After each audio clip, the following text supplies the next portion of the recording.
العالمين. اللهم صل على حبيبنا وشفينا ومولانا أبي القاسم المصطفى محمد. اللهم صل على محمد وآل محمد. اللهم صل على محمد وآل محمد. اللهم صل على محمد وآل محمد أجل فيسخ مخرجه وعلى آله وصحبه الميامين المنتجبين. Bapak Ibu yang berbahagia, kita bersyukur, kita bersua lagi untuk meneruskan pelajaran filsafat atau hikmah kita. Pada pertemuan yang lalu kita masih berbicara tentang latar belakang atau background pemikiran Mula Sadra. Atau bahasa lainnya, di ladang mana seorang pemikir Mula Sadra itu tumbuh. Kita ingin tahu di ladang mana, dan kita sudah tahu background-nya, corak-corak berpikir pada saat Mula Sadra memulai karier intelektualnya. Yaitu pada saat itu di wilayah Persia dan sekitarnya atau wilayah dunia Islam bagian timur, itu pembicaraan didominasi oleh hal-hal yang sifatnya seperti gnostikisme, ilmu kalam, ataukah biasa disebut dengan teologi.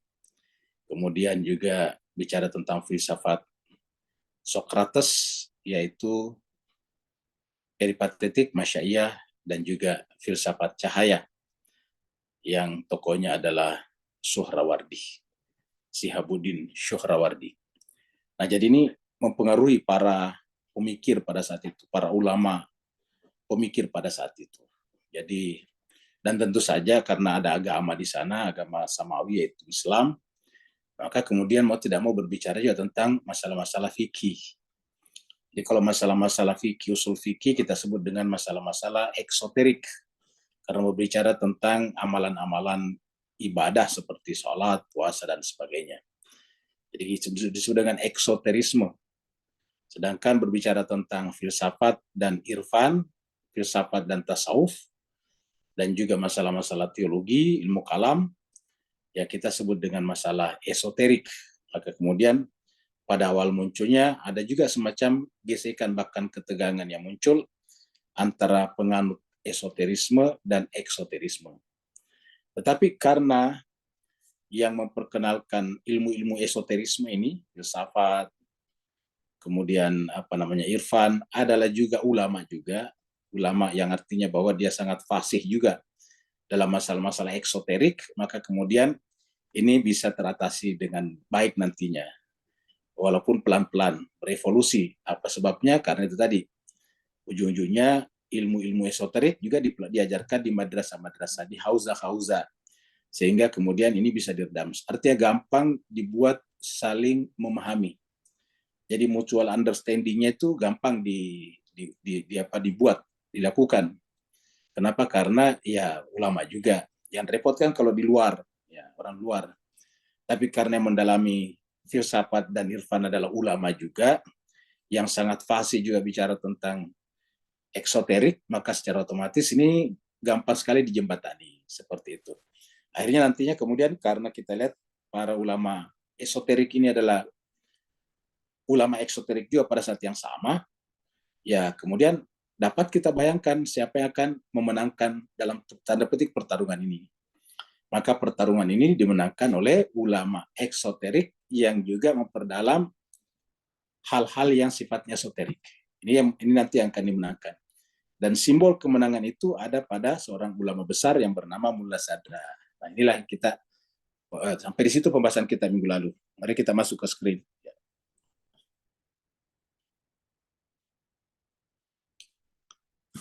Jadi terakhir kemarin sampai di mana nih? Sampai di sini. 6 Januari. Ya, jadi minggu lalu tanggal 6 Januari, hari ini tanggal 13 Januari. Nah, jadi sampai di pembahasan kita singkatkanlah kurang lebih dari sini. Bahwa di sini ada pertarungan antara ini esoterisme dan eksoterisme. Jadi esoterik ini adalah filsafat yang cenderung ke arah tasawuf dan gnosis, mistikisme, ya mistiknya ingat mistikisme dalam pengertian amalan-amalan hati. Jadi namanya esoterik. Kemudian di satu pihak ada namanya eksoterik, yaitu yang berbicara tentang fikih ataukah hal-hal yang sifatnya ibadah-ibadah lahiriah. Maka kemudian terjadilah sedikit ketegangan di antara keduanya. Tetapi ini di bawah ini akan tetapi lantaran Syiah juga memadukan teosofi ini, kita sebut teosofi tadi di sini. Ini tadi masalah-masalah ini adalah teosofi. Ya, ini. Jadi filsafat, ya akan sebuah filsafat yang cenderung ke arah tasawuf dan gnosis serta memiliki warna esoteris. Nah, maka kemudian kebangkitan teosofi ini. Nah, itu. Jadi kita sebut yang kebangkitan teosofi ini. Jadi lantaran Syiah juga memadukan teosofi ini ke dalam kurikulum di madrasah-madrasah, sekolah-sekolah, sekolah agama maksudnya, madrasah itu kayak pesantren kita di Indonesia, atau di Persia namanya Hauza, sehingga kemudian sampai saat ini teosofi tradisional dan filsafat, teosofi tradisional seperti tadi Irfan, ya, dan filsafat masih diajarkan di sekolah-sekolah, ya, dan cendekiawan-cendekiawan tradisional di bidang filsafat Islam kebanyakan juga adalah produk dari sekolah-sekolah ini. Ya, jadi mereka juga adalah keluaran pesantren, keluaran hauza, sehingga tentu saja mereka memahami seluk-beluk masalah eksoterik. Ya. Lebih dari itu, struktur teosofi ini terhubung secara umum dalam cara yang paling intim dengan esoterisme Islam. Maka penekanannya apa? Disinilah berjumpanya nantinya. Kenapa? Karena esoterisme mementingkan pada penyingkapan, musyahadah, mukasyafah dan musyahadah. Tanpa ilham dan penyingkapan spiritual, jadi tanpa ilham dan penyingkapan spiritual yang hanya dapat diperoleh dari dimensi batini ajaran Islam, maka teosofi ini tidak akan pernah lahir. Jadi teosofi yang diperkenalkan ini karena berbasis based on pada spiritualitas Islam, di mana di situ dikatakan tanpa ilham dan penyingkapan spiritual itu tidak akan pernah bisa diterima dalam Islam. Karena memang Islam kita memang arahnya ke sana, mensucikan hati, tazkiyatun nafs, baru bagaimana caranya agar hati bisa menyaksikan Tuhan. Nah, teosofi ini tidak akan pernah lahir seandainya seperti itu, atau tidak akan pernah hidup di dalam cahaya irfan yang bersumber dari doktrin-doktrin kearifan yang disebut dengan sapiental doctrines kuno. Ya, jadi ini terakhir. Nah, sekarang kita sudah lihat tadi kan, Paus sekalian, jadi pada umumnya nantinya jadi filsafat dari Yunani masuk ke dalam Islam, lalu kemudian diserap oleh ulama Islam, seperti tadi misalnya filsafatnya Socrates yang disebut dengan peripatetis, ataukah dalam bahasa Arab disebut dengan masyaiyah, diserap ke dalam oleh siapa? Bukan sembarang orang, tetapi ulama juga seperti Ibnu Sina. Jadi Ibnu Sina ini adalah ulama penghafal Al-Quran, punya tafsir juga, dan ahli dalam banyak hal.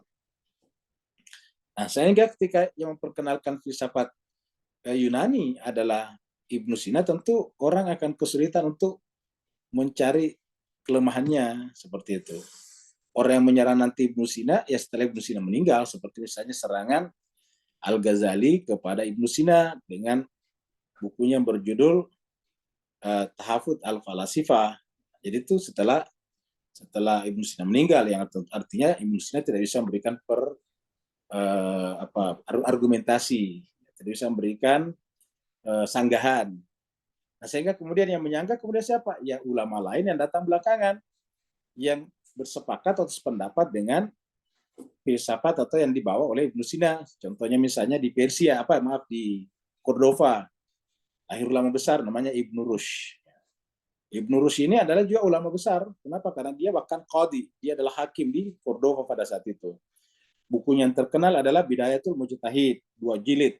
Itu adalah merupakan sebuah buku 2 jilid tebal ini yang merupakan perpaduan antara usul fikih dan fikih.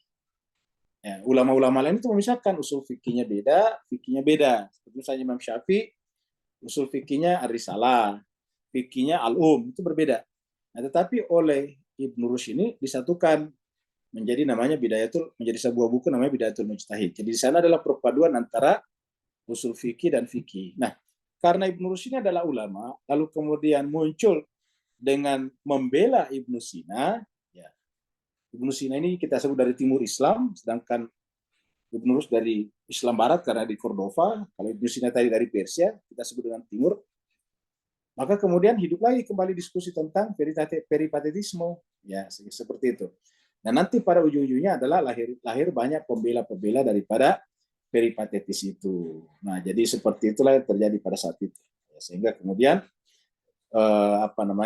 agak susah untuk keluar daripada wilayah Islam berkaitan dengan filsafat dan irfan. Kenapa? Karena yang mempertahankan, yang berargumentasi, bahkan yang menyebarkan adalah ulama besar juga seperti itu.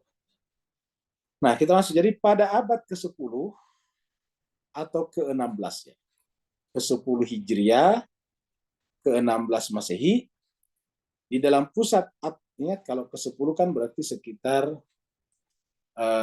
abad 9 ya. Maaf, kalau abad ke-10 berarti tahun 900-an. Kalau abad ke-16 berarti tahun 1500-an ya.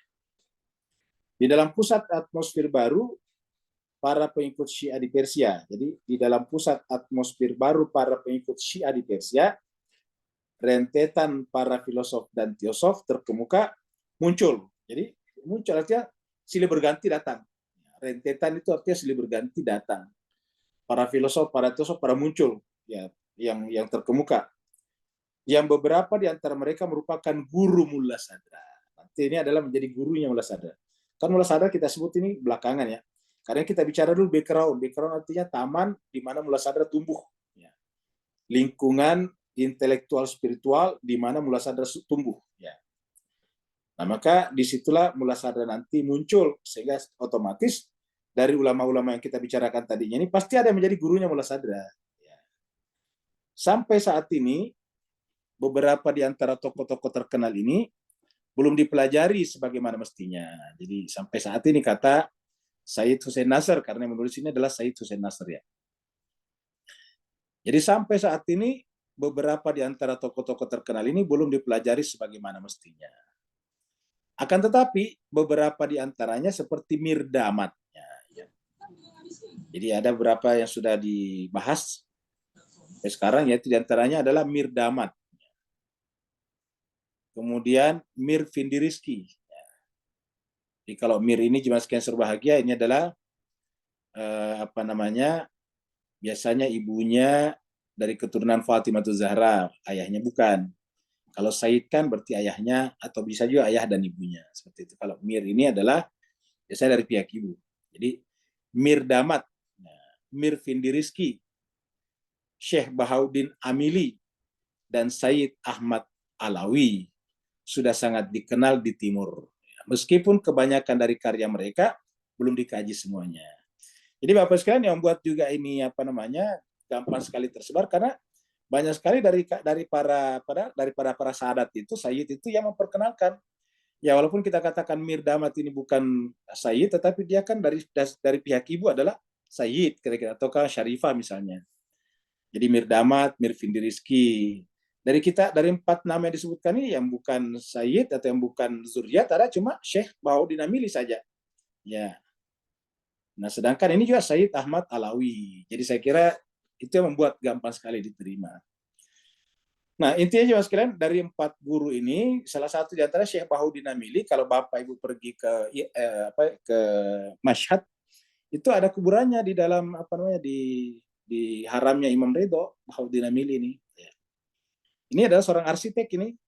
Jadi kalau Bapak datang ke Isfahan, di sana ada bangunan yang bagus. Kalau orang azan terdengar menggaung kemana-mana, kan biasa tuh Bapak sekalian masuk di Isfahan.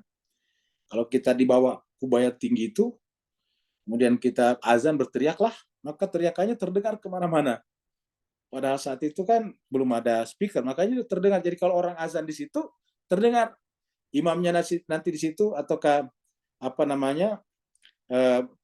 mubalaganya nanti berteriak Allah Akbar, kedengaran kemana-mana. Ini penting karena pada saat itu kan belum ada speaker, belum ada kabel, belum ada listrik. Ya. Nah, siapa yang mendesain itu ulama besar namanya Syekh Bahauddin Amili. Jadi Syekh Bahauddin Amili ini selain seorang filosof, sebagai seorang juga ulama besar, dia juga seorang arsitek. Ya, ini cukup banyak karyanya kalau kita pelajari di Iran. Ini Bahauddin Amili. Ya. Ini adalah mereka semuanya sudah sangat dikenal di Timur. Kata di Timur itu kan tadi kita sampaikan Islam waktu dunia Islam pada saat itu dibagi dua, Islam dunia Barat yaitu pusatnya di Cordova, Islam dunia Timur sebelumnya pusatnya di Baghdad. Nah, setelah bubar Baghdad baru muncullah tadi seperti dinasti Safawi. Ya. Nah jadi kata Timur di situ maksudnya. Jadi Timur itu lebih kepada Persia dan sekitarnya. Meskipun kebanyakan dari karya mereka belum dikaji semuanya. Jadi banyak karyanya yang masih belum dikaji. Di antara tokoh-tokoh yang dikenal ini, Mirdamad ya, adalah yang secara khusus dikenal sebagai pendiri mazhab Isfahan. Jadi antara tokoh-tokoh ini boleh dikata suhunya ada pada Mirdamad karena dia dianggap sebagai pendiri mazhab Isfahan. Jadi kita tahu bahwa mazhab Isfahan artinya bahwa Isfahan menjadi pusat intelektual spiritual sehingga kemudian ada corak berpikirnya di sana yang bersifat stereotyping sehingga kemudian disebutlah dengan mazhab Isfahan ya. Yang di dalamnya Mullah Sadra dididik. Nah, jadi Mullah Sadra nanti dididik di sana di mazhab Isfahan atau di sekolah Isfahan ya, seperti itu. Mir Muhammad Baqir Damad ya, tokoh yang akan banyak kita jelaskan pada bagian-bagian selanjutnya adalah anak tiri ya. Anak tiri ya, dalam bahasa Parsi anak tiri itu bahasa Parsinya damat, jadi damat ya. Jadi bahasa Parsi damat anak tiri itu damat. Jadi kata damat di sini adalah maksudnya anak tiri. Ya, jadi nama aslinya adalah Mir Muhammad Baqir. Jadi sebetulnya Muhammad Baqir Damat. Ya, seperti itu. Mir Muhammad Baqir Damat. Ya. Jadi aslinya Muhammad Baqir, tapi karena dia anak tiri disebut dengan Damat. Ya. Jadi kita teruskan. Dia adalah anak tiri di dalam bahasa Persia Damat dari seorang alim besar namanya Muhakkik Karaki. Muhakkik Karaki. Kalau muhakkik itu biasanya ahli hadis ya. Yang menentukan sahih tidaknya sebuah hadis itu diantaranya sebenarnya muhakkik ya. Peneliti lah. Jadi kalau muhakkik itu peneliti ya. Jadi dia adalah peneliti. Jadi salah seorang teolog Syiah yang sangat terkenal ini dia. Muhakkik Karaki ini adalah seorang teolog Syiah yang sangat terkenal yang pada istrinya belakangan punya anak yang kemudian ikut sama dia dan dibesarkan namanya Muhammad Baqir, maka disebut dengan Damat karena dia anak tiri daripada Muhakkik Karaki ini. Jadi namanya Muhammad Baqir Damat ya. Ini adalah Muhakkik Karaki ini ayah tiri daripada Mir Damat adalah seorang teolog Syiah yang sangat terkenal. Jadi seorang teolog yang sangat terkenal pada periode awal dinasti Safawi. Ya, ini ya, seorang teolog. Jadi kita sebutkan ini bahwa ini yang membesarkan Mir Damat tidak tanggung-tanggung ya. Kenapa kita sebutkan Mir Damat? Karena nanti Mir Damat ini merupakan guru daripada Mullah Sadra. Ya. Jadi yang paling banyak nanti mempengaruhi pemikiran Mullah Sadra adalah Mir Damat. Mir Damat ini adalah penganut esensialisme, esensi. Masih ingat kata esensi? Kuditas. Bagi Bapak Ibu yang sudah belajar pada pelajaran filsafat sebelumnya, ada dua hal yang mendasar yang menjadi perdebatan cukup panjang, yaitu yang utama wujudkah ataukah mahiyakah gitu. Wujud atau mahiyah. Mana yang asal? Asal itu yang prinsip. Ya, Mir Damat nanti ini berpendapat bahwa yang asal, yang prinsip itu adalah mahiyah, esensi. Maka pendapatnya nanti sudah dengan asalatul mahiyah. Lalu kemudian cukup lama Mullah Sadra menganut juga cara berpikir seperti itu sampai pada akhirnya Mullah Sadra menyadari bahwa ada kekeliruan di sana, lalu kemudian dia berpindah menjadi asalatul wujud. Ya. Asalatul wujud itu artinya prinsipalitas daripada wujud. Nah, itu nanti kita lihat. Nah, jadi kita teruskan lagi. Jadi dari sinilah Muhammad Baqir digelari Mir Damat. Ya, dari mana? Dari tadi anak tiri daripada Muhakkik Karaki. Dan ini bukan sembarang orang. Dia adalah teolog Syiah yang sangat terkenal. Ya, jadi Muhakkik Karaki ini adalah merupakan teolog ini. Seorang teolog Syiah yang sangat terkenal pada periode awal dinasti Safawi. Muhakkik Karaki. Inilah merupakan ayah tiri daripada Mir Muhammad Damat ya. Ini yang merupakan Mir Muhammad Baqir Damat ya. Nah, dari sinilah kemudian Muhammad Baqir Damat atau Muhammad Baqir diberi gelar Damat. Ini dia. diberi gelar Mir Damat atau Damat, ya, karena dia adalah anak tiri daripada seorang teolog besar ini. Jadi dari sinilah Muhammad Bakir digelari Mir Damat. Ya. Di bawah lindungan ulama yang juga menjadi bapak tirinya itu, ditambah penguasaan dirinya terhadap ilmu-ilmu agama, dan dia sendiri memang termasuk orang yang saleh. Maksudnya Mir Damat memang juga orang yang saleh. Ya. Maka Mir Damat akhirnya dapat menyalakan kembali api filsafat tradisional di Isfahan yang pada saat yang sama juga mampu mengelakkan ataukah menyanggah kritik yang dilontarkan oleh beberapa kelompok eksoteris. Nah, di sinilah kita lihat. Karena mampu mengelak, mampu menyanggah kritikan-kritikan yang dijukan oleh kaum eksoteris, sehingga kemudian apa? Menegaskan, memperkuat kedudukan daripada ilmu-ilmu esoteris tersebut. Bahwa ilmu-ilmu esoteris yang diperkenalkan oleh para ulama ini adalah tidak bertentangan dengan ilmu-ilmu eksoterik. Siapa yang melakukan itu adalah Mir Damat. Makanya Mir Damat nanti yang dikenal sebagai Bapak Mazhab Isfahan ini. Bapak Founding Fathers. Kita sebut Bapak Mazhab Isfahan. Dia adalah Founding Fathers daripada Mazhab Isfahan. Isfahan School, biasanya kalau bahasa Inggrisnya. Jadi dalam Mazhab Isfahan. Ya, seperti itu. Nah, jadi Bapak sekalian, kita sudah mulai mengenali, walaupun kita tidak hafal semua nama tadi di atas, tapi kita mengenal dulu Pak sekalian pola-pola awal, yaitu bahwa sebelum Mullah Sadra hadir, itu ada 4 aliran utama dan 3 yang paling puncak. Yang pertama adalah aliran peripatetik, yaitu bahasa Arabnya Masya'iyah. Yang kedua adalah ada aliran Isyraqiyah atau iluminasi yang dibawa oleh Suhrawardi, ya, Syihabuddin Suhrawardi. Kemudian ada juga aliran Gnostik, ya, Gnostikism yang dibawa oleh Ibnu Arabi. Ada juga aliran Kalam seperti yang dibawa oleh Fakhrul Razi dan juga Al-Ghazali. Nah, ini dia. Kemudian ada lagi yang selain tadi itu adalah para ulama-ulama eksoterik. Jadi ada 5 lah kurang lebih begitu. Ada 5 lah yang pengaruhinya. Tapi kemudian yang kuat nanti, karena inilah boleh dikatakan menjadi pemenang pada pemenang yang ada di pemenang mazhab Isfahan, ada 3, yaitu adalah peripatetisme Masya'iyah, kemudian iluminasionisme Isyraqiyah, dan Gnostikisme Ibnu Arabi, seperti itu, spiritualisme Gnostik. Nah, 3 terutama ini, ya.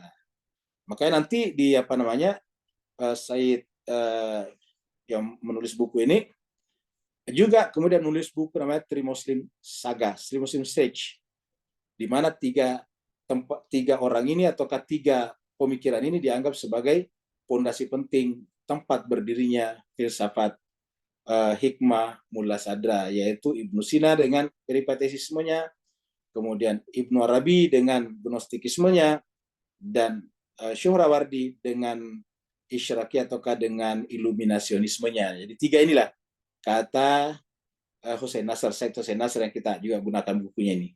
Jadi buku Syed Hussein Nasr ini juga ada lagi di tempat lain, judulnya Three Muslim Sage, 3 Muslim Saga. Ya. Jadi itu menjelaskan 3 unsur penting itu di dalam lahirnya pemikiran daripada Mullah Sadra. Ya.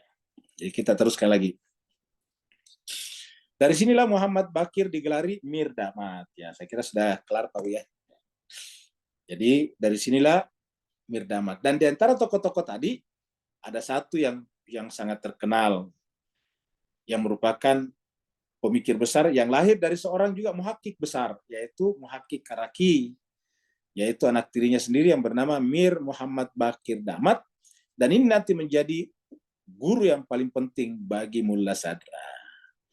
Di bawah lindungan ulama yang juga menjadi bapak tirinya ini, yaitu Muhakkik Karaki, ditambah penguasaan dirinya terhadap ilmu-ilmu agama, dan dia sendiri termasuk orang yang saleh, maka Mir Damat akhirnya dapat menyalakan Menyalakan kembali api filsafat tradisional di Isfahan yang pada saat yang sama juga mampu mengelakkan kritik yang dilontarkan oleh beberapa kelompok esoteris. Nah, jadi kita berjumpa sekarang dengan tokoh yang cukup tenar, yaitu Mirdamat. Ya, jadi inilah.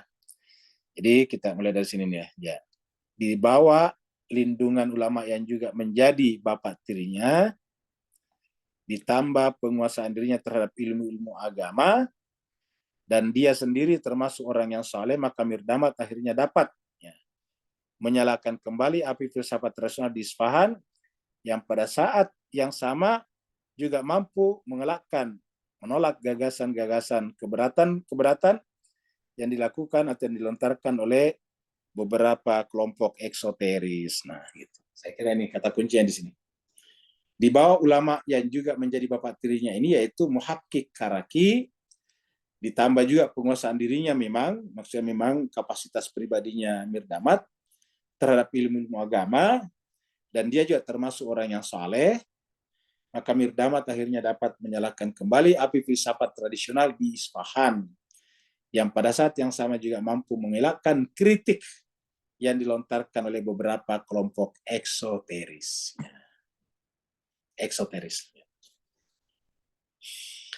Maka dikatakan bahwa Mirdamat inilah yang berhasil membuat ulama-ulama eksoteris bisa paling tidak tidak memberikan reaksi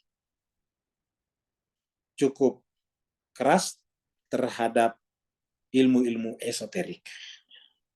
Nanti kemudian pada saat Mullah Sadra melakukannya, mulai agak muncul kembali. Nah itu nanti kemudian pada saat itu nanti Mullah Sadra mengadukan kepada gurunya, walaupun sudah meninggal nanti Mirdamat, dia katakan, kamu dulu mengajarkan filsafat, tapi kamu tidak diganggu. Saya sekarang mengajarkan filsafat, dilempar batu, kira-kira gitulah. Nah, maka nanti akan ada semacam dialog seperti itu dalam mimpinya Mullah Sadra. Ya. Dia menghidupkan penafsiran ala Suhrawardi. Dia menghidupkan penafsiran ala Suhrawardi. Jadi penafsiran ala Suhrawardi terhadap filsafat Ibnu Sina, ingat. Jadi artinya apa? Menggunakan pendekatan iluminasi terhadap filsafat peripatetik. Nah, kurang lebih begitulah Bapak sekalian.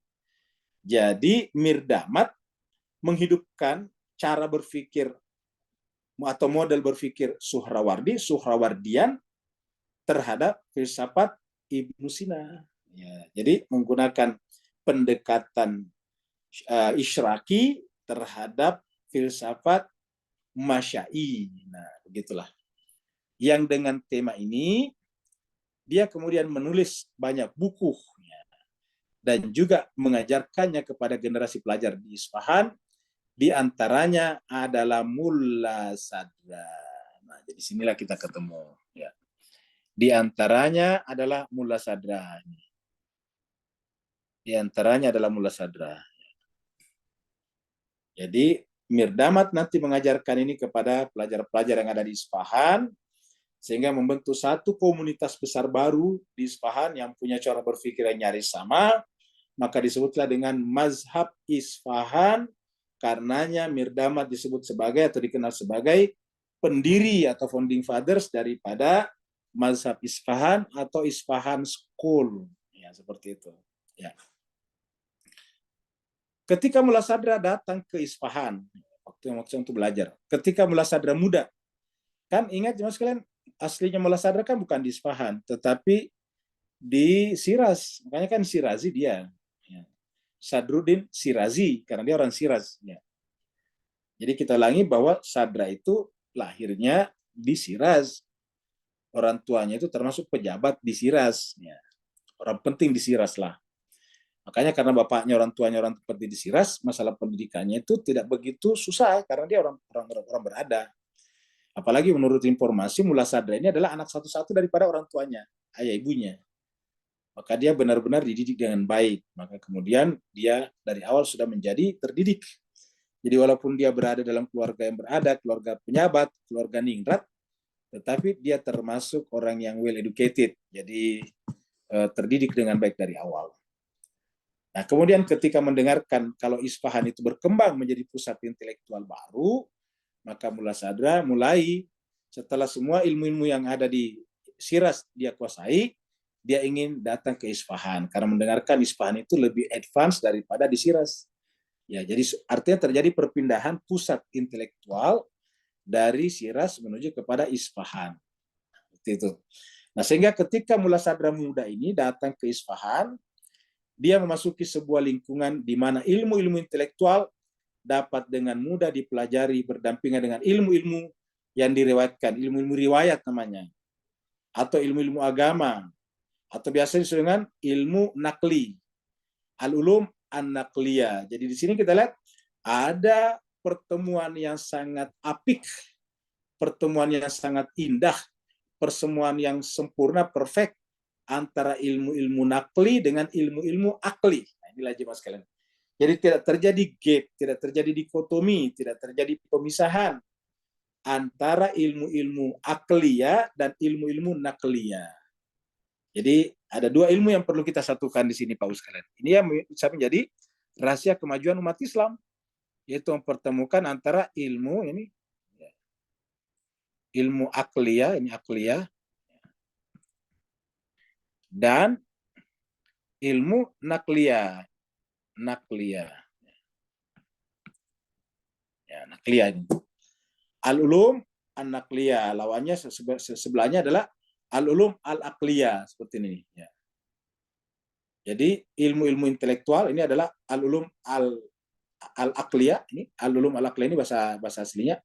Ilmu intelektual atau dalam kurung al-ulum al-akliyah dapat dengan mudah dipelajari. Jadi tidak ada masalah. Matematika, logika, filsafat dipelajari dengan baik. Nah, ini dia ilmu intelektual. Dapat dengan mudah dipelajari berdampingan ya atau bersama dengan ilmu-ilmu riwayat. Yaitu ilmu nakliyah. Kalau nakliyah kan riwayat berdasarkan Al-Qur'an, hadis dan sebagainya. Itu diriwayatkan. Ya. Ilmu-ilmu riwayat namanya. Kalau di atas ini adalah ilmu-ilmu deskripsi. Ya. Kalau ini adalah riwayat yang harus dihafal, diketahui, dan di atas ini adalah ilmu-ilmu yang sifatnya deskriptif. Ya. Nah, jadi ilmu-ilmu agama atau ilmu-ilmu nakliyah. Jadi ilmu agama itu kadang disebut dengan ilmu nakliyah kalau di kita. Kalau di sana tidak sebut ilmu agama, tetapi ilmu-ilmu intelektual dan ilmu-ilmu spiritual, ilmu-ilmu nakliyah. Jadi kita sebut dengan ini adalah ilmu-ilmu intelektual dan spiritual di dalamnya ada. Dan ini adalah ilmu-ilmu yang sifatnya masalah hukum-hukum, nakliyah. Ya, riwayat-riwayat gitu. Seperti Nabi mengatakan, "Sallu kama ra'aitumuni usalli." Nah, itu tidak boleh masuk akliyah di sana. Kita harus mencari riwayat-riwayat yang mendukung bagaimana caranya Nabi salat, begitu. Karena disebut dengan nakliyah. Di sana pula, jadi kita kasih dulu tanda di sini.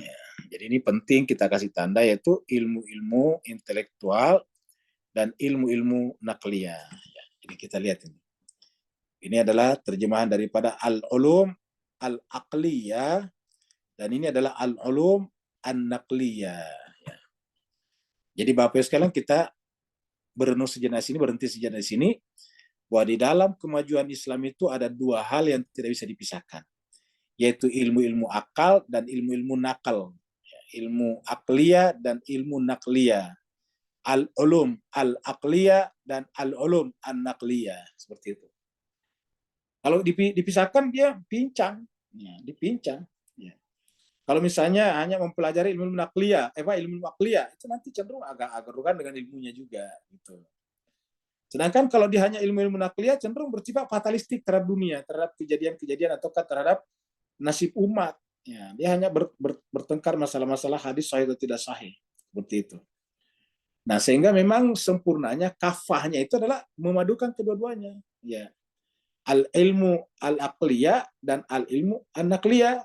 Karena di dalam Al-Quran banyak sekali kata-kata akal muncul. Afala taqilun, afala yaqilun, allahum yaqilun, dan sebagainya. Jadi banyak sekali di sini.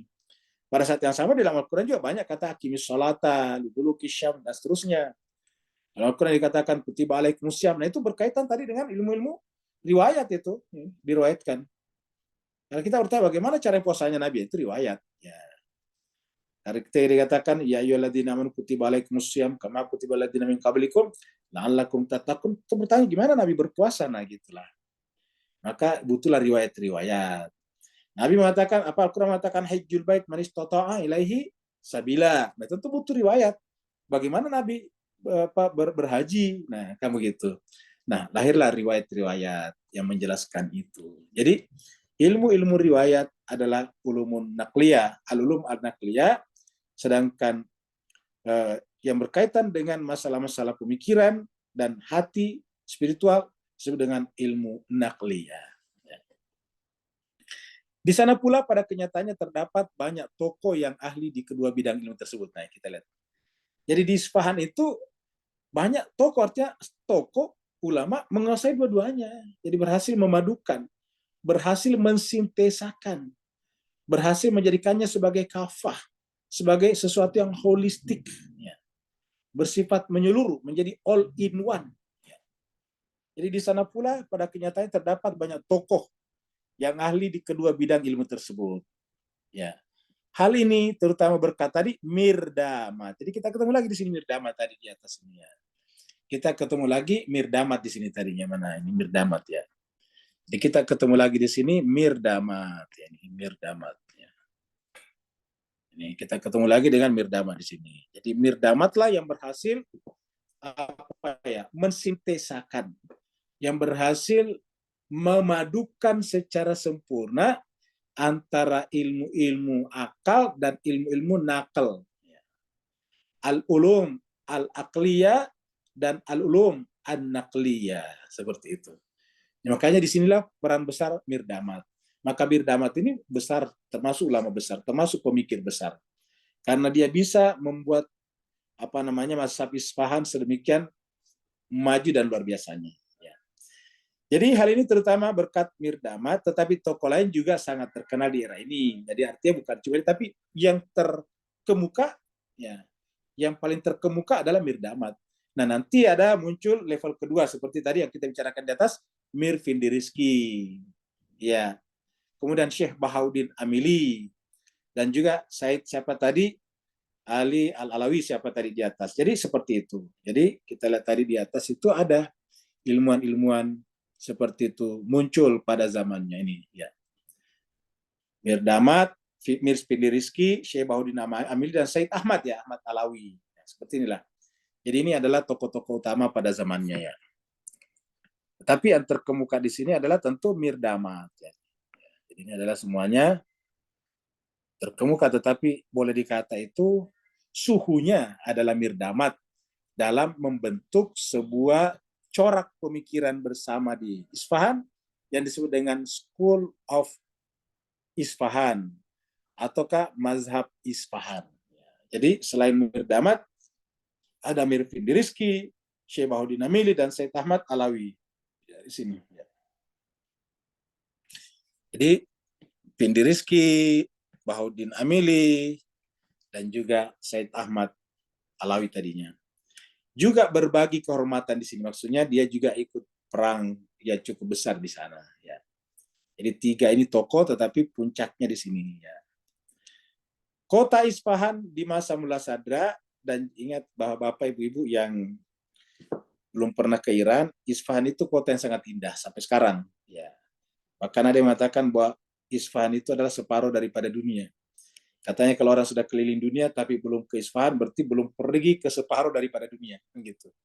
Karena indahnya itu adalah Isfahan. Isfahan ini jaraknya kurang lebih berapa ya? Kurang lebih 300 km dari Qum. Ya, jadi biasanya kalau kita ke sana itu dari Teheran ke Qum baru pergi ke ke Isfahan. Nah, Isfahan itu indah di sana. Hotelnya juga bagus, hotel-hotel tua tetapi dibuat sedemikian rupa itu indah. Di dalamnya pasti ada taman, ada air mengalir kayak gitu-gitu. Ya, ada kembang-kembang yang bagus ya. Nah, jadi itu Isfahan. Jadi kalau Bapak Ibu yang pernah pergi ke Iran tapi belum pergi ke Isfahan, dikatakan itu berarti belum pergi ke Iran yang sesungguhnya. Kata orang begitu. Karena Isfahan ini sampai sekarang menjadi kota yang paling indah di seluruh Iran. Nah, jadi itulah sekedar gambaran tentang Isfahan. Ya, Bapak Ibu bisa searching di YouTube, banyak sekali tuh. Ya, dan rata-rata kota di Iran juga itu kota-kota di Iran itu rata-rata toleransinya tinggi. Kalau Bapak Ibu buka YouTube itu Natal di Isfahan itu besar-besaran. Coba aja masuk di YouTube sini nih, kita lihat YouTube ini. kita tuliskan Natal di apa namanya, ya. Natal di Isfahan, Isfahan Iran ini. Kita menyaksikan di sini, ini tapi ini udah tahun yang lalu ini, yang 2 minggu yang lalu ini. Kita menyaksikan di sini, ini Teheran ya, ada yang di Isfahan ini dia. Ya, ini. Natal Isfahan Iran 2024 ini sangat apa namanya?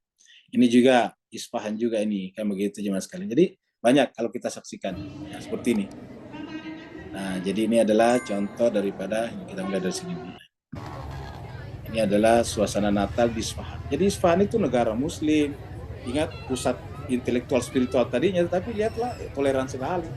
Jadi orang-orang yang mengatakan di Iran itu agamanya sangat saklek itu tidak benar dalam pengertian saklek dari sisi Islam, tapi yang disebut Islam yang benar ya toleran seperti ini. Jadi Bapak bisa bayangkan ini suasana seperti ini malam Natal ini. Ya. Ini suasana malam Natal di Isfahan. Ya, ini adalah di kota-kota tuanya. Jadi memang Isfahan adalah kota tua dan dipelihara ketuaannya karena memberikan apa namanya menjadi pusat apa ya, menjadi objek wisata, turisme. Ya, jadi ini adalah suasana Natal di Isfahan. Jadi Bapak bisa lihat beda dengan gambaran-gambaran barat tentang Iran kan yang menakutkan. Yang ini coba lihat orang bebas saja kemana-mana dan kita lihat perempuan-perempuan juga ada yang kelihatan rambutnya juga seperti itu. Kemudian kalau mereka semuanya tertutup pakai jaket seperti ini, karena ini kan sudah musim dingin kalau Natal kan. Jadi siapa yang pernah pergi ke Isfahan pasti mengenal jalan-jalan ini ya. Ini adalah khas jalan-jalan Isfahan. Ini adalah dan ini jalan-jalan ini sudah ada sejak dulu waktu zaman Isfahan berjaya itu, ini sudah zaman lama, ini bukan baru, cuma diperbaiki aja cat-catnya. Jadi ini artinya apa? Peninggalan Isfahan pada zaman dulu tetap dipertahankan. Ini tidak boleh merubah ini, ya seperti ini. Nah, jadi sampai sekarang suasana Isfahan seperti ini adalah suasana Natal. Ya kita lihat, saya kira lebih terasa Natalnya di sini di Isfahan daripada di Indonesia.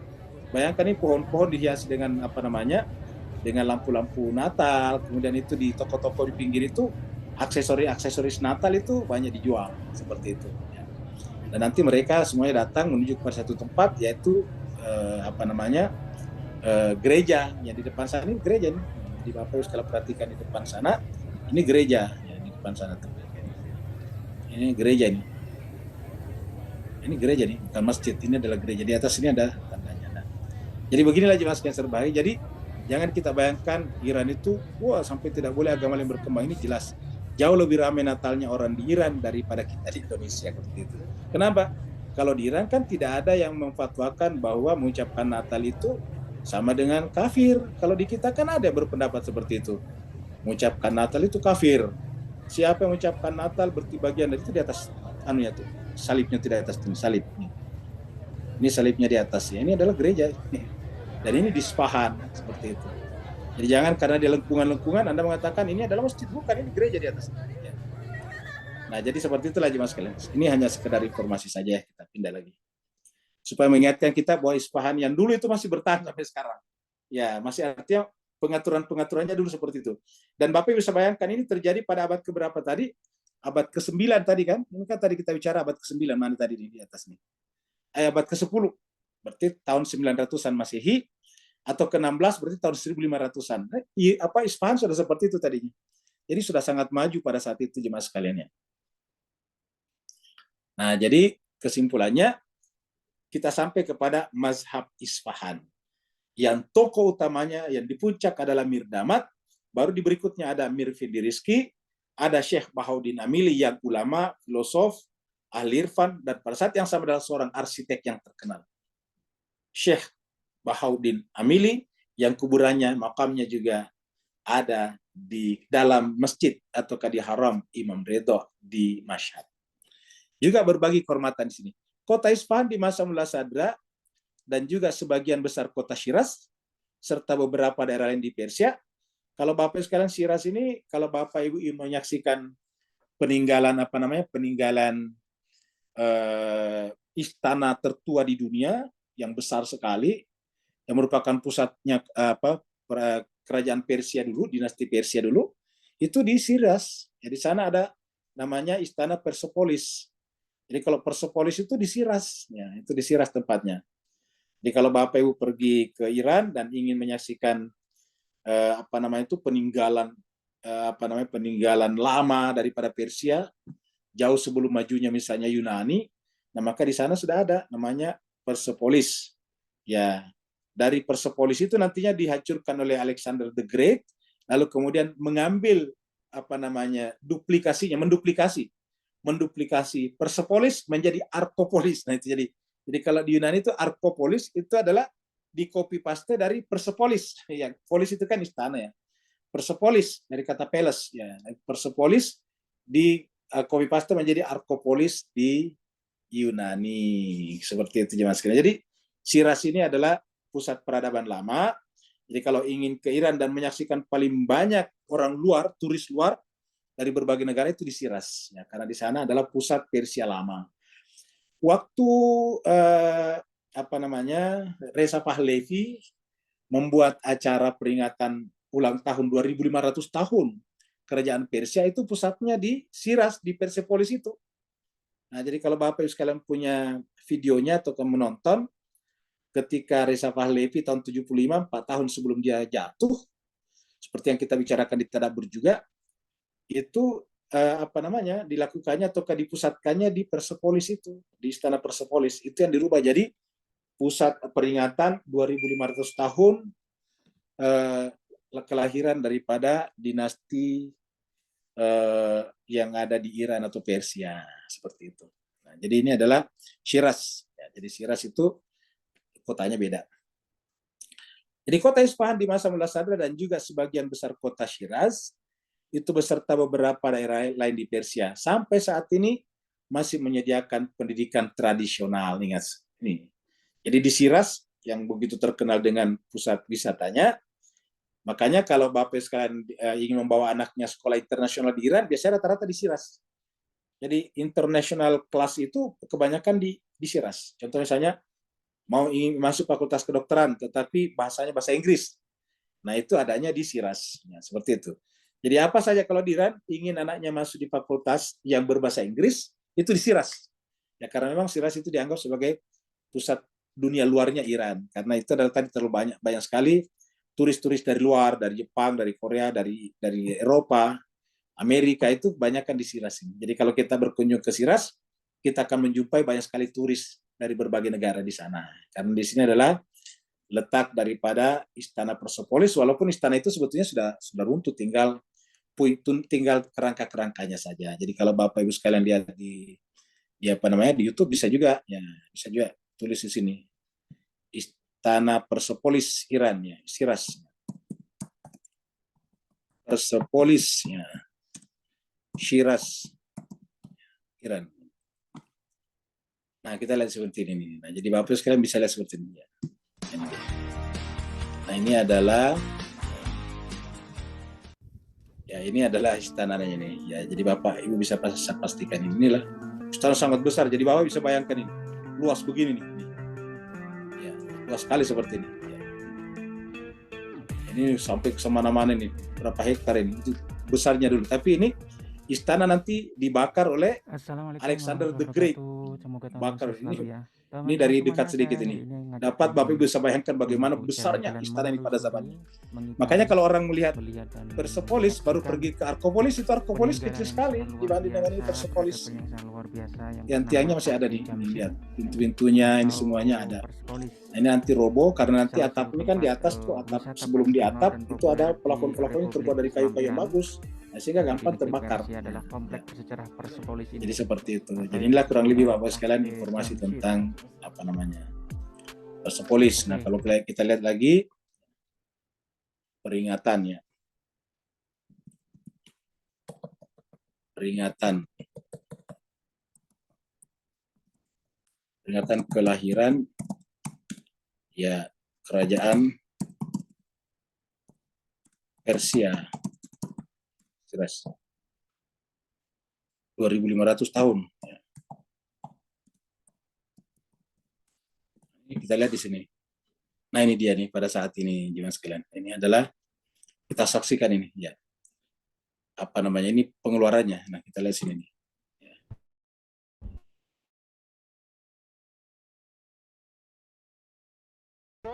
Di Persepolis ini ya. ketika masih berjaya melakukan peringatan hari ulang tahun di Siras itu.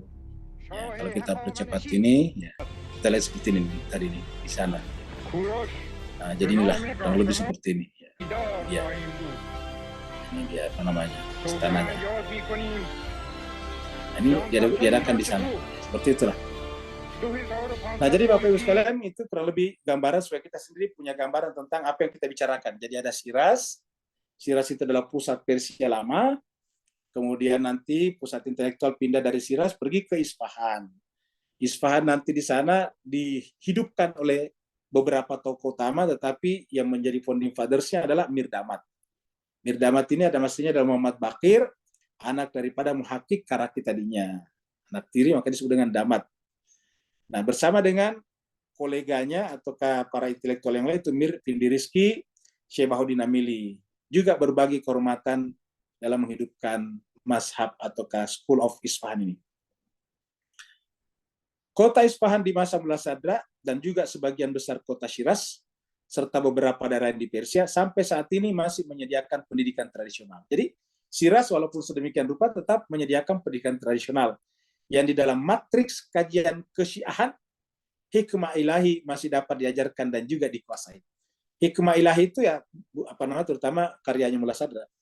Ya.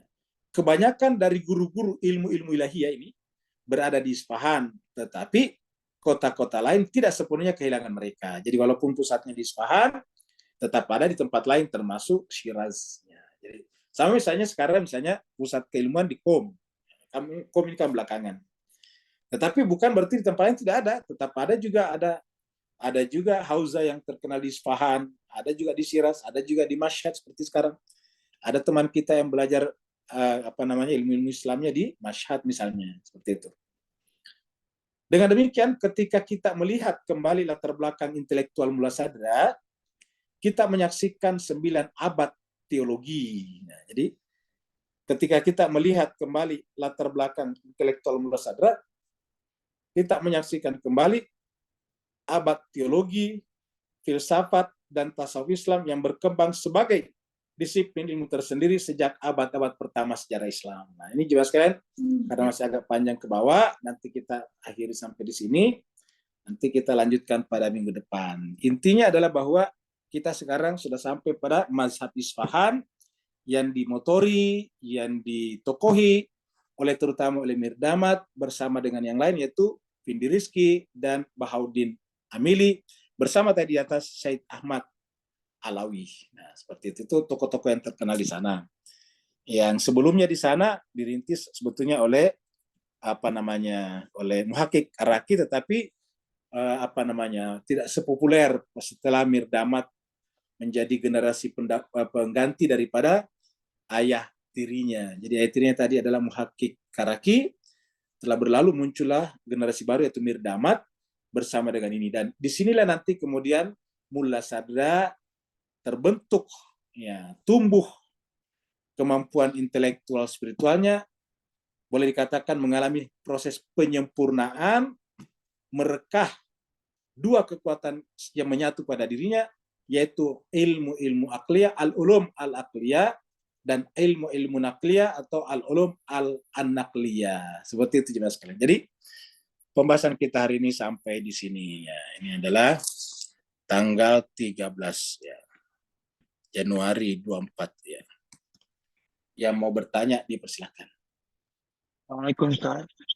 Waalaikumsalam warahmatullahi wabarakatuh. Silakan Pak Nur.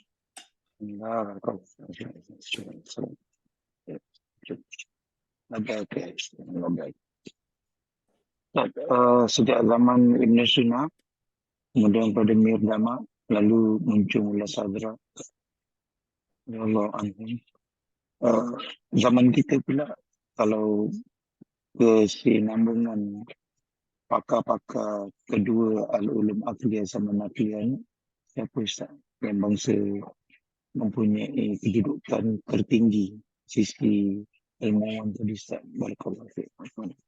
Baik, terima kasih banyak Pak Nur. Ini bagus pertanyaan. Jadi nanti kita sudah lihat tadinya pergerakan dari Ibnu Sina, kemudian melahirkan Mirdamat, kemudian melahirkan orang-orang seperti Findirizki, dan kemudian melahirkan generasi baru, kita anggap sebagai generasi ketiga setelah Muhakkik Karaki, yaitu Mullah Sadra. Nah, Mullah Sadra nantinya ini bukan hanya terkenal di Isfahan, tapi terkenal di seluruh dunia timur. Sampai bahkan kemudian karyanya diterjemahkan ke dalam berbagai bahasa, sekarang terkenal di dunia. Dan pewarisnya kalau di Iran itu terutama, itu ya seperti Imam Khomeini, Tabatabai, Hussein Tabatabai. Nah, dua-duanya kita tahu ini adalah ahli ilmu akli, tetapi ahli munakli juga. Imam Khomeini bahkan menjadi Ayatullah Al-Uzma, marja besar kan begitu. Bahkan menjadi rahbar pada zamannya. Bahkan dia boleh dikatakan dia merintis lahirnya Republik Islam Iran yang berdasarkan pada struktur wilayatul faqih. Nah, ini kan luar biasa. Ya, jadi ini adalah buah daripada Mullah Sadra sebetulnya. Makanya kita katakan kalau ingin melihat kembali Islam ini terutama dari mazhab Al-Bait berkembang, ya kita harus kembali ke sini sebetulnya. Kalau kita hanya berhenti pada ilmu-ilmu ritual saja, kapan bisa berkembang seperti ini? Ini yang menyebabkan, inilah yang melahirkan Imam Khomeini. Ini yang melahirkan Tabatabai. Ini yang melahirkan nanti dari Tabatabai Imam Khomeini, lahirlah lagi generasi berikutnya, yaitu seperti misalnya Murtada Mutahari, seperti misalnya Bakir Sadr dari Irak, seperti misalnya Taqi Misbayasdi sekarang, dan banyak lagi. Ya, sekali ditanyakan tadi oleh Pak Nur, yang sekarang siapa? Yang sekarang paling besar itu adalah Taqi Misbayasdi. Ya, itu adalah Ayatullah Taqi Misbayasdi. Itu luar biasa. Dia adalah orang yang tawadu, dan dia yang dianggap sebagai penguasa filsafat, penguasa dua ilmu-ilmu akli dan nakli sekarang, yaitu Ayatullah Taqi Misbah Yazdi. Nah, kalau kita lihat di sini, bisa kita searching di Google ya. Kita searching di Google sini. Ayatollah Taqi Misbah Yazdi. Ya. Ayatollah Taqi Misbah ya. Yazdi dari Yazdi. Yazdi itu arti dari Yazdi. Nah, ini dia orangnya. Sangat-sangat sangat-sangat terkenal. Jadi ulama besar Iran. Ayatollah Misbah Yazdi sudah meninggal, tetapi maksudnya ini masih belakang. Meninggalnya baru nih ya. Jadi meninggalnya baru. Jadi kita anggap sekarang masih terkenal sekarang ya. Jadi ini adalah ya. Nah, ini dia. Ini kejadiannya, berita meninggalnya ini tahun 2021, jadi baru. Ya. Ulama besar Iran Ayatollah Misbah Yazdi wafat. Nah, ini dia. Ayatollah, ini kita lihat. Ayatollah Muhammad Taqi Misbah Yazdi, anggota Dewan Ahli Kepemimpinan Iran. Dan Ketua Yayasan Pendidikan dan Penelitian Imam Khomeini, rahmatullah alaih. Meninggal dunia pada Jumat 1 Januari 2021, kan baru. Masih COVID. Ya. 2 tahun yang lalu. Ayatullah Misbah Yazdi adalah seorang mujtahid, filosof, ya, perhatikan ini. Adalah filosof, mufassir Al-Quran, dan seorang guru besar Hauza Ilmiah Qom. Jadi dapat kita bayangkan sekalian, ulama-ulama kita, filosof. Ya. Makanya kita mengherankan kalau tiba-tiba kok Ahlul Bait kita mandek di tingkat ritual-ritual saja, kan begitu. Lihatlah ini. Ya, ia menjalani perawatan di rumah sakit sekitar 1 bulan lalu karena gangguan pencernaan, setelah itu meninggal. Ya. Jadi selama hidupnya ulama besar ini memimpin Yayasan Pendidikan dan Penelitian Imam Khomeini rahmatullahi, dan menjabat anggota Dewan Ahli Kepemimpinan, anggota Dewan Tinggi Revolusi Budaya, anggota Asosiasi Jamiah Mudarrisin Hauza Ilmiah Qom, dan ketua Dewan Tinggi Lembaga Internasional Ahlul Bait. Nah, seperti itulah. Jadi luar biasa. Karya-karya Ayatollah Misbah Yazdi mencakup, ini perhatikan, karya-karya Ayatollah Misbah Yazdi mencakup berbagai bidang seperti tafsir Al-Quran, filsafat, teologi, dan etika, serta pemikiran politik Islam. Luar biasa, dan orangnya tawadu. Ya, ini pernah ketemu waktu datang ke Indonesia, itu orangnya sederhana sekali, luar biasa. Berbicara itu, lembut sekali. Nah, inilah dia, Ayatollah Misbah Yazdi. Nah, sekarang Mas Geser bahagia, ya tentu murid-muridnya akan ada lagi, dan yang pernah kita sampaikan sebelumnya dengan Muhammad Legenhazen itu adalah ya, Muhammad Legenhazen ini nanti kemudian pergi ke Iran untuk berguru ke sini, ya, menjadi sistemnya nih, ya. Jadi ada nanti orang Amerika, doktor dalam bidang filsafat ini, ya. Ayatollah Muhammad Taqi Misbah Yazdi, ini dia. Dan nanti ada muridnya Muhammad ya legend Hazen ya, lupa tulisannya Hazen apa gitu ya. Nah, Muhammad, nah mana ini salah tulis mungkin. Ada pokoknya nanti cari Muhammad Legend Hazen yaitu. Itu adalah murid ini Legend Hazen. Kita hilangkan saja Muhammadnya doktor misalnya ya, Legend Hazen. Nah, Legend Hazen. Oh, bukan. Jadi salah tulis ya ini. Kalau salah tulis dia nggak bisa ketemu. Nanti lain kali Bapak sekalian kita lihat. Jadi kesimpulannya itu adalah ulama. Dan kalau kita baca baca website yang memuat karya-karya besar di Iran itu pasti ada karyanya Muhammad Legend Hazen. Ya. Kenapa? Karena dia adalah mau dikatakan murid dekat daripada Ayatullah Taqi Bismayasdi. Nah, jadi kurang lebih itulah pembahasan kita pada hari ini berkenaan dengan pertanyaan Pak Nur tadinya. Ya, dan sekarang banyak lagi murid-muridnya tersebar di seluruh dunia seperti itu. Ada lagi Pak Uskan yang lain? Assalamualaikum Ustaz, Afwan. Waalaikumsalam warahmatullahi wabarakatuh. Silakan Ustaz, Pak Kamal. tentang ilmu-ilmu intelektual Ustaz, ataupun Akliyah. tentang dalil akli Ustaz. Sejauh mana boleh digunakan pakai Ustaz dalil akli ini sekiranya tidak terdapat dalil nakli Ustaz? Faham Ustaz?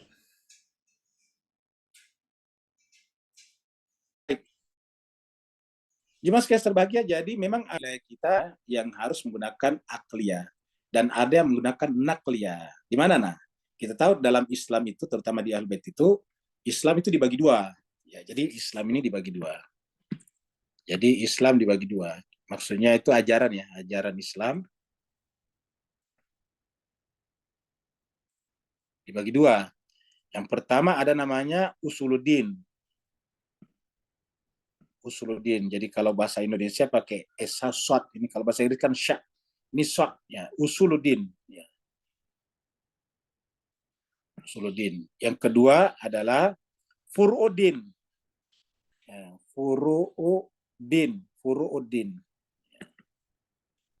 Ya, satu usul, satu furu'. Ya, satu usul, satu furu'. Ya. Masalah usuliyah, usul dan furu'iyah gitu. Nah, yang pertama ini harus pakai akliyah, Pak Kamal. Jadi yang usul ini pakai akliyah, tidak boleh pakai nakal. Usuluddin ini kan kita kenal dengan 5. Usuluddin ini, Usuluddin ini ya,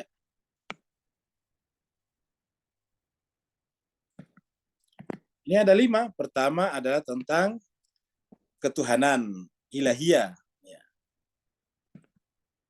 Masalah ketuhanan, teologi ilahiyah. Yang kedua adalah menyangkut masalah keadilan, al-adl, keadilan. Al-adl, ya, keadilan.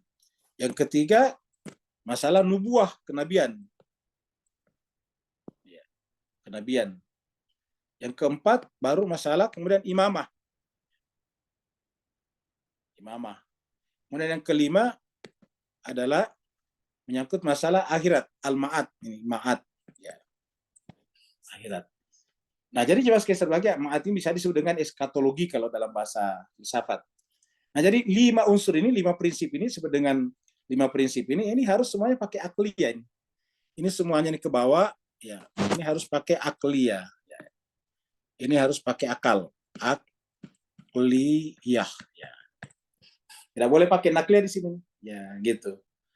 Jadi ilahiyah, masalah ketuhanan, tidak boleh pakai dalil akal, nakal. Karena kalau pakai dalil nakal, ya berarti kita harus percaya nakal dulu. Bagaimana kita percaya nakal? Kalau gitu, berarti semua agama benar karena masing-masing agama kan punya nakalnya, nakliyahnya. Gitu. Nah, jadi harus ini semuanya berkaitan dengan nakliyah, ilahiyah, masalah ketuhanan, keadilan, al-adl. Biasa ditambah ke atas al-adl al-ilahi, kemudian nubuah, kenabian, kemudian imamah, dan kemudian al-ma'ad. Semuanya ini harus pakai akliyah. Nah, kalau sudah menyangkut masalah furu'iyah,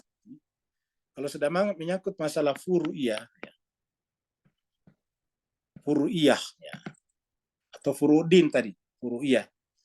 Kalau di atas ini adalah usuluddin, kalau ini furu'uddin atau furu'iyah. Seperti misalnya masalah salat, ya, puasa, ya, tata cara puasa, 3, apalagi haji, ya. Dan seterusnya ke bawah ini harus menggunakan nakal. Ya, ini adalah nakliyah, Ya. Artinya kita salat itu harus tata caranya berdasarkan riwayat. Ingat, nakal itu riwayat. Ya, kenapa kita salatnya tangannya lurus misalnya? Itu adalah karena ada riwayatnya. Ya, Syafi'i misalnya melipat tangannya agak ke bawah, itu ada riwayatnya, gitu. Jadi ini adalah ilmu-ilmu riwayat tadi kita bilang. Jadi nakliyah itu ilmu riwayat. Puasa misalnya ada ilmu riwayatnya, gitu. Kenapa salat misalnya di Al-Bait bisa dikumpul salat zuhur asar misalnya? Itu ada riwayatnya, berdasarkan riwayat waktu itu. Nah, jadi semua ini adalah ilmu-ilmu riwayat, ilmu-ilmu akliyah, maaf nakliyah namanya. Jadi nakliyah dan ini adalah akliyah. Jadi inilah wilayah-wilayahnya Bapak Ibu sekalian. Jadi dan ini yang pertama dulu di atas. Jadi kalau beragama itu harus usulnya dulu, prinsipnya, baru kemudian furu'iyahnya ataukah cabangnya. Ini cabang sebetulnya. Artinya ini kita lakukan setelah kita terima yang di atas. Tidak mungkin kita lakukan yang di bawah kalau kita tidak terima yang di atas. Ya, seperti itu. Jadi bisa kita sebut di atas ini masalah-masalah iman, sedangkan di bawah masalah-masalah ibadah mahda. Gitu. Jadi ini ibadah mahda, ini adalah iman. Nah, seperti inilah. Nyangkut masalah-masalah iman ini kepada Tuhan, kepada keadilan, Nabi, imam, dan akhirat, ini adalah harus diterima dengan akal. Seperti itu. Saya kira Bapak sekalian, kalau tidak ada lagi, kita akhiri sampai di sini. Salam Ustaz. Ya, silakan. Ada, Pak Burhan ada? Ya, ada Ustaz. Lagi nyetir, tak bisa ngetik. Anda nak ya, tanya Ustaz. Ya, silakan. Ulama-ulama terdahulu kan menghasilkan pandangan-pandangan, menghasilkan pemikiran-pemikiran yang luar biasa ya, salah. Ya. Apakah mereka ini lebih kepada pengamalan lah ya, lebih kepada esoteris ketimbang eksoteris dalam kehidupan mereka? Baik, terima kasih banyak. Ini pertanyaan yang menarik. Jadi jawabannya dua-duanya. Jadi sama-sama menjalankan dua-duanya, esoteris dan eksoterik. Jadi dia melakukan tazkiyatun nafs, mensucikan jiwanya, dengan misalnya menjaga mulutnya, menjaga pandangannya, menjaga jangan banyak kemana-mana. Kemudian yang kedua pada saat yang sama melakukan amalan-amalan, baca Quran, rajin sholat tepat waktu, puasa dan sebagainya. Seperti itulah. Jadi ulama-ulama seperti itu. Saya kemudian mengajar di sebuah hauza namanya Hauza Khatamun Nabiyyin di Jakarta ini. Itu salah seorang ulama atau ayatullah yang biasa datang ke sana, itu putra dari ulama yang sangat terkenal di Iran, yang juga merupakan marja. Salah satu marja terkenal di Iran selain daripada Rahbar dan Ja'far Subhani misalnya, itu ada namanya Wahid Khurasani dari Khurasan. Ayatullah Al-Uzma Wahid Khurasani. Nah, putranya itu sekarang yang meneruskan namanya Ayatullah Muhsin Khurasani. Nah, Ayatullah Muhsin ini kalau datang ke tempat kami, ke tempat itu di Hauza itu di dalam di Condet, agak di dalam sedikit. Dan itu artinya tempat yang agak tepi kota lah. Sebetulnya di dalam kota tapi kayak tepi kota karena perumahan. Nah, kalau beliau datang itu tidak pernah mau jalan kemana-mana. Padahal dia kan tidak pernah datang ke Jakarta. Ya. Kalau ditanya apa ada nggak nilai dakwahnya ke sana? Kalau dia tidak ada nilai dakwahnya, tidak mau dipanggil makan, saya tidak mau dianya. Jadi Ayatullah Muhsin itu nggak pernah mau dipanggil makan. Kita misalnya mau traktir dia makan, dia tidak mau. Dia mengatakan kalau ada nilai dakwahnya saya datang. Kalau saya dipanggil datang untuk memberikan ceramah, itu baru dia datang. Ya kalau cuma dipanggil jalan-jalan, melihat-lihat kota, nggak pernah mau. Jadi kalau dia datang, kebanyakan cuma tinggal di hauza yang di kamar yang sempit itu, cuma di situ saja. Seorang ayatullah besar, putra daripada Ayatollah Al-Uzma Wahid Khurasani. Nah, inilah contoh-contoh. Kenapa? Karena dia ingin menjaga jiwanya. Jadi dua-duanya ahli dalam bidang eksoterik dan sekaligus ahli dalam bidang esoterik. Nah, inilah yang terjadi sekarang di Iran yang menyebabkan Iran begitu powerful. Jadi bukan hanya salah satunya, bukan cuma eksoterik, bukan cuma esoterik. Ya. Kalau di beberapa tempat, kalau ulama tasawuf cenderung tidak begitu paham tentang hukum-hukum fikih misalnya. Kalau mereka ini paham, seperti tadi Ayatullah Imam Khomeini. Imam Khomeini siapa yang meragukan kemampuan fikihnya beliau? Beliau tidak mungkin jadi marja kalau dia tidak fakih di bidang itu. Dia tidak sangat fakih, dia bukan mujtahid, tidak mungkin. Nah, dia adalah Ayatullah Al-Ulama. Tapi pada saat yang sama kalau kita baca karyanya misalnya, seperti Hadis 40, Al-Insan Al-Ilahiyah, Jihadul Akbar itu kan berbicara tentang tazkiyatun nafs, tentang mukasyafah, musyahadah dan sebagainya. Seperti itu Pak Bar. Jadi ini dua-duanya harus kita kombinasikan, combine dengan baik, ya seperti itu. Tidak boleh ada yang didahulukan daripada yang lain. Jadi tidak boleh kita mengatakan kita salat saja, urusan hati nanti, atau kalau urusan hati saja, salat belakangan. Tidak boleh. Dua-duanya harus. Bahkan salat itu sendiri adalah merupakan perpaduan antara esoterik dan eksoterik. Itulah sebabnya Allah mengatakan manusta'inu bisabri was. Tersebut sabri itu adalah esoteriknya dan salat itu adalah eksoteriknya. Dan itu harus berpadu. Ya, wasta'inu bisabri was salat wa innaha lakabiratun illa 'alal khasyin. Isti'analah kepada Allah melalui sabar dan salat. Perpaduan sabar dan salat ini adalah berat. Wa innaha lakabiratun, berat. Illa 'alal khasyin, kecuali mereka yang sudah sampai pada tingkat khusyuk. Terima kasih banyak Bapak Ibu sekalian. Mohon maaf atas segala kekurangan. Sampai berjumpa Terima lagi. kasih Ustaz. Ya, sama-sama. Sampai berjumpa sebentar malam. Walafuminkum. Wassalamualaikum warahmatullahi taala wabarakatuh. Waalaikumsalam.